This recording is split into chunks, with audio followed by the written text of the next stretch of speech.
everybody. Welcome back to my workshop and welcome back to my garage. This will be video number 4 in the Pango Music Flying V kit that I'm building. As a reminder, this is a sponsored video by Pango Music. They were nice enough to send me the kit, so thank you very much for doing that. As you've seen in the first 3 videos, and as you'll see in this video, the build process is going really smoothly on this guitar.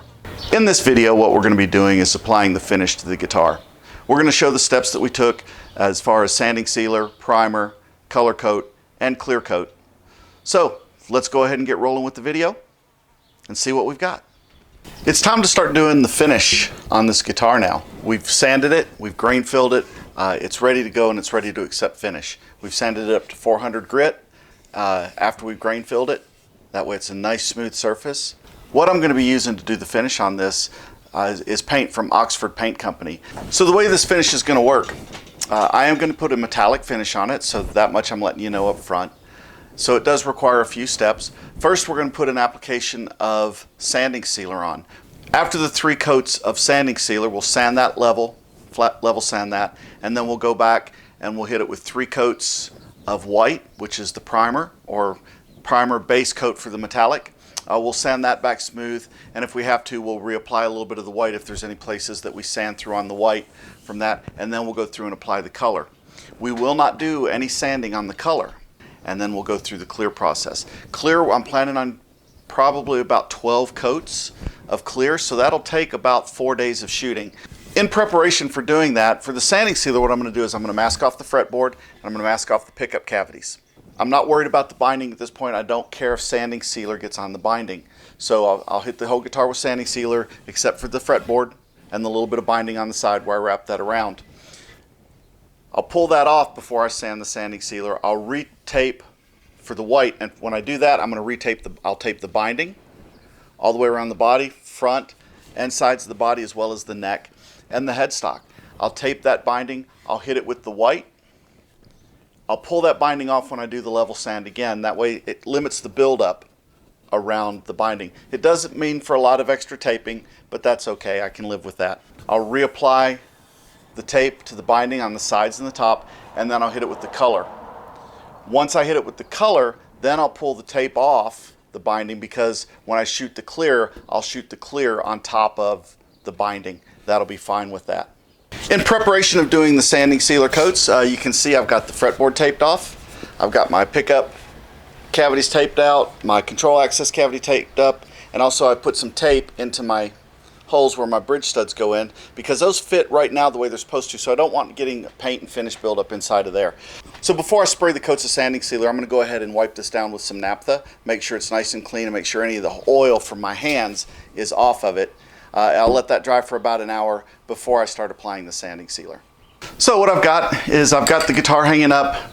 I don't have a proper paint booth yet, so what I'm doing is I'm just got a big extractor fan there at the garage door with the garage door lowered, just to kind of move the air out that way.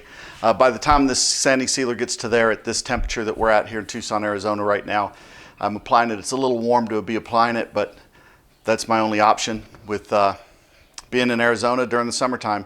Unless you have a temperature controlled spray booth, that's just the way it is in Arizona. You're just going to have to live with it. So what I have to be careful of is I can get a little grainy on the paint with that, so I have to be careful when I'm applying the paint. But what we're going to do right now is I've got the Oxford sanding sealer. This is for the nitrocellulose lacquer. They also do a pre-catalyzed that you would want to use for like an oil finish or whatnot. But because I am doing a nitrocellulose finish on this, I'm going to use the nitrocellulose sanding sealer. So we're going to get rolling with that. I will be wearing a respirator as I'm inside a closed area, or anytime you're spraying paint, you should wear some sort of respiration. So I will be wearing a respirator when I do this, but let's get rolling and get this thing sprayed.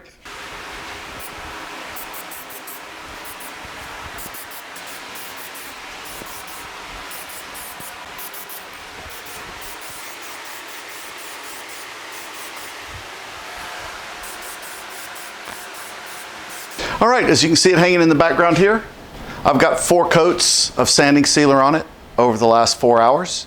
So I'm going to let this cure probably until Monday. It's Saturday right now, so I'll let it cure until Monday, and on Monday I'll come back in and I'll do the level sand. Well, so far I'm really happy with the way this has turned out. We've got 4 coats of sanding sealer on it, and as you can see, it put a nice finish on it, and the wood really came out nice. I'm really happy with that. If it wasn't for the fact that I'd already made up my mind on what color I was going to do this in, I was almost going to leave it as natural, because that gold hardware on this natural wood would look awesome. But we're going to go ahead and press on doing the color. So what we need to do now is we need to sand this back and smooth and level sand it. You can use wet dry paper and do a wet sand with 400 grit wet sand, but what I'm going to use is the Super Aslix paper. This is a dry sanding system. Works really well. You've got a harder interface pad for doing the flats surfaces, and then I've got a soft interface pad that I'm going to use to do the neck. As you sand it, it's going to dull the finish, but if there's any pits or anything like that, you're going to see the shiny spots. What I want to do is I want to sand this smooth to get rid of all the shiny spots that are going to be on it. The great thing about this Super Aslix paper is it doesn't bind up. When it gets powder and stuff on it, just a quick wipe on the towel cleans it right back up, and I'll show you that here in just a second. I'm not going to bore you with this entire process, but I am going to start sanding it, and then I'll bring it up to where you can see, and hopefully you can see how it comes out. You can see how it's starting to dull that surface right there compared to there. So what I'm going to do is I'm going to flat sand the whole top. I'll clean it off, and I'll make sure there's no spots on it. And this doesn't take a lot, as you can see. Just in this short amount of time, it's already blended, or it's already smoothed the surface.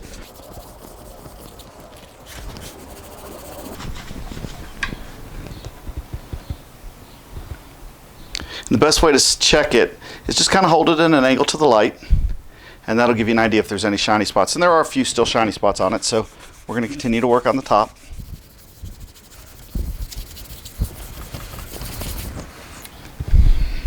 All right, don't know if you can see this. Let me kind of put it there.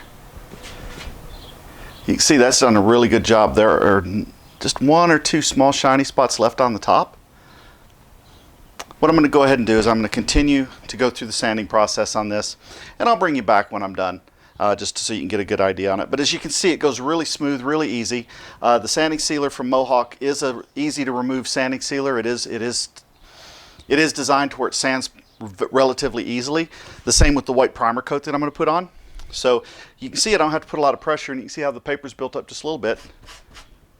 Right there, cleans it right back off. All right, so I am very happy with this. I was almost tempted, if I didn't already have the paint bought, just to do this in clear and leave it like this, because the wood turned out really nice just with the sanding sealer on it. But as you can see, let's try to rotate this through here. All the flat spots are gone, or all the little dimples are gone. There's no shiny spots left on it. It was a very easy sand. It only took about probably 45 minutes to an hour to go through and sand everything on this. But it looks really good. Now what I'm going to do is I'm going to get ready to shoot the white primer coat. So what I'm going to do is I'm going to be taping off all the binding. I'm not going to video that because it'd just be a mess trying to video it. But what I'll do is I'll bring it back afterwards. But what I want to do is I'm going to use vinyl tape, and I'm going to go around the corners, and I'm going to go right to the black. That black, and try and lay down a nice crisp line all the way around to where I have a good tape line. And by using vinyl striping tape, that's going to allow me to have a nice clean sharp line, and it should prevent any leakage of the paint going in under that. So I'm going to be taping off all the binding on the body. I'm going to be taping off the binding and the fretboard on the neck, and going to be taping off the binding on the headstock. So we're going to be doing all that taping. I'll bring you back once all that taping is complete, so you can kind of see what it looks like before I go to shoot the white. But then we'll be hitting it with the white coat of primer. So I have it all masked off. I have the neck masked off. I've burnished down all the tape around the edges. I've got it on all the binding as good as I can get it. I'll probably have to do a little scraping, but I'm trying to avoid that.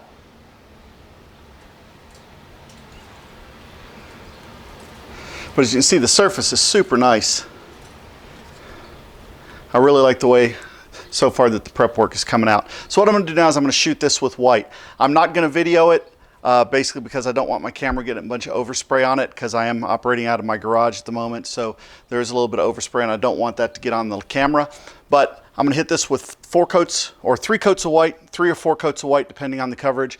I want to get a good base on it. That way I can do a level sand on that as well, hopefully without going through any of the white. That way I get a nice super smooth surface before I apply the final color. So I'll bring you back once this has had the white shot on it before we do the level sanding on the white.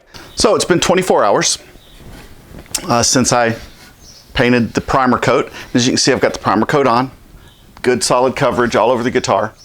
Now what I'm going to do is I'm going to level sand it. Before I level sand it, what I'm going to do is I'm going to go ahead and pull the masking that I put on over top of the binding. And the reason why I'm doing that is I want to make sure that the lip where that paint and the tape met, I sand down a little bit smooth, because if I put the color application over top of this without doing that, it's going to be a pretty good step going down through there. Plus I want to make sure that I got all the masking on the binding correct. So what I'm going to do when I retape it is I'm going to pull that masking back just a little bit. That way the paint's going to go just at the edge of the binding and I can gently scrape that off afterwards. So let's go ahead and get this tape pulled off and see what it looks like. I really did debate for some time on pulling the tape off and doing it that way, but I decided in the end that that's what I was going to do because I think that's going to give me a better finish. And you can see kind of why I'm doing it now. I don't know if you can see that lip right there. I don't know if it'll focus in on that lip right there, but you can see why I'm doing it. It's got a pretty pronounced lip right at the edge of the binding. And if I sanded that, I could get a little bit on it with the tape on it, but it'd still have that lip there to where when I do the color application, that's just going to build up even more. This way, I have a little bit smoother transition.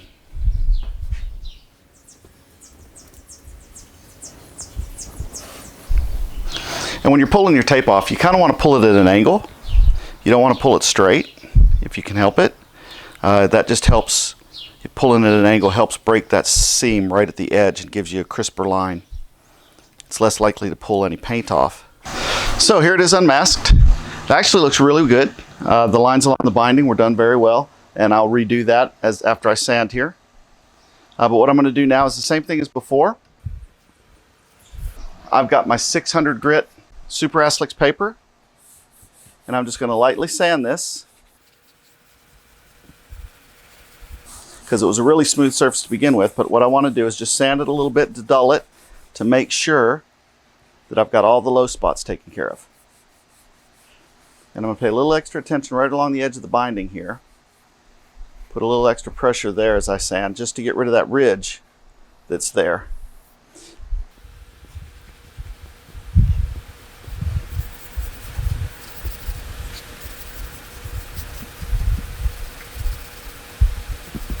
Got a nice flat surface all over the guitar.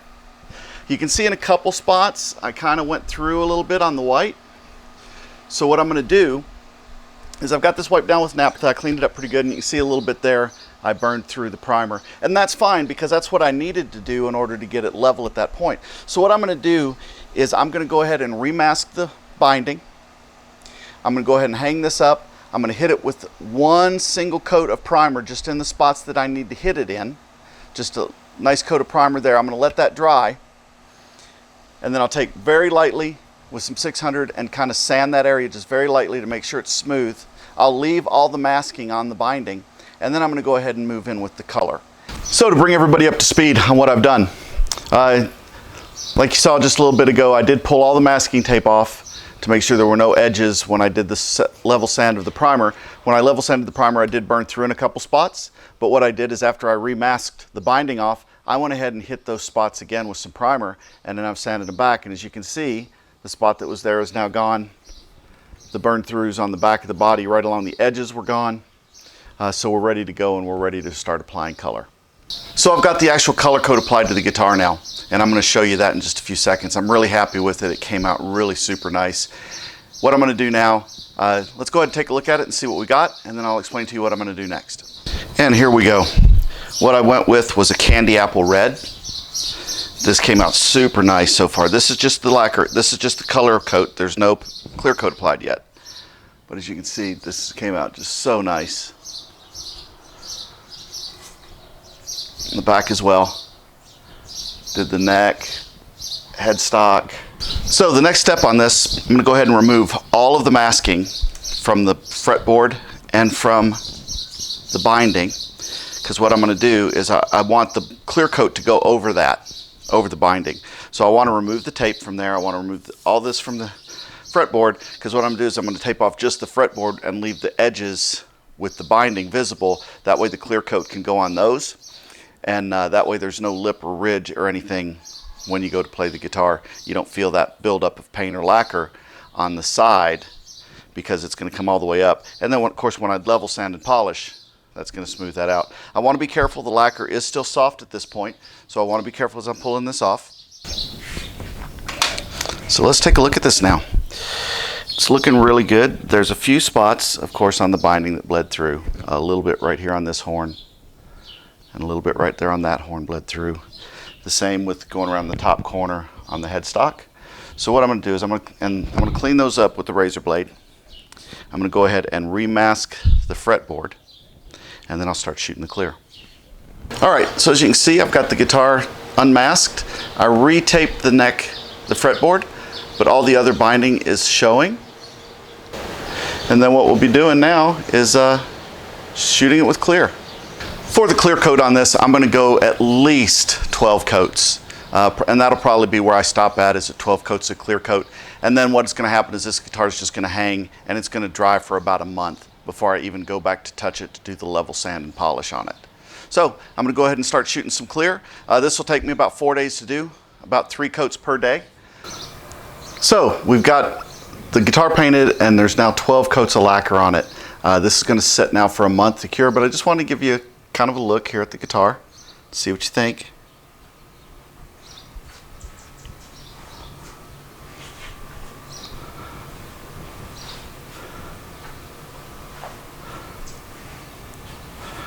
Overall, I'm super happy with the way the color came out. That gives a better look at it. That candy apple red came out really nice. Down to the headstock. Headstock looks good. Here's the back of the headstock.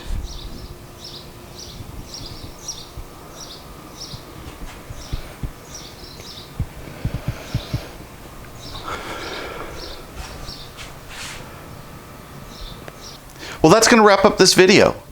So far the guitar's coming along really nice. I really like the way it's went together. I like the paint that I put on it. That candy apple red really looks good. With the clear coat on it now, like I said, we're going to let it set for about a month before we do anything else to it. So we're going to move on to some other projects while this one cures. I do have a couple Les Paul kits that I'm going to be working on. Those are Pango music kits as well. And the initial unboxing of those looked really, really good. Very similar to what that V is. So I'm really looking forward to getting these next 2 guitars built. But until next time, thank you for stopping by the channel, and take care.